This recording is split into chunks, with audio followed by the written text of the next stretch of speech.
Now, joining us here in the studio this week, and over to my far hand side, my very own Anonymous, is Mike Stein. How are you? I'm doing good, Travis. How are you doing? I'm doing well. And joining us this week, again, is Simon Kukosa, an FFE trainer and an equine biomechanics specialist. How are you, Simon? And thanks again for joining us. Well, thank you, Travis, and thank you, Mike, for having me. Now, yes, glad to. We're going to go ahead and get this out of the way. Where are you joining us from? Because you're on the video call here. Where are you at right now? I'm in Wiltshire, in England. And the weather's nice, from what I'm understanding. Unbelievable. We've just had a rather long winter. I think it's probably similar to yours in North Carolina. But the sun's shining and everyone's saddling up their horses.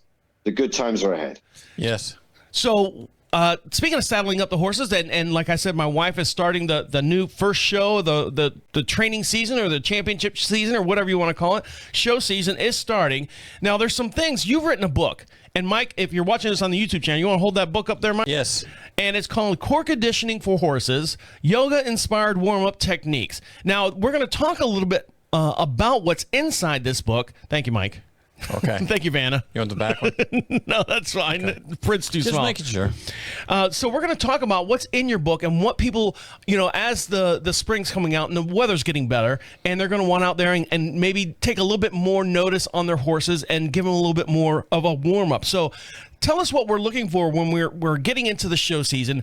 And, people think you can just get on the horse and kind of, walk it around the arena a little bit to get it warmed up. What are you...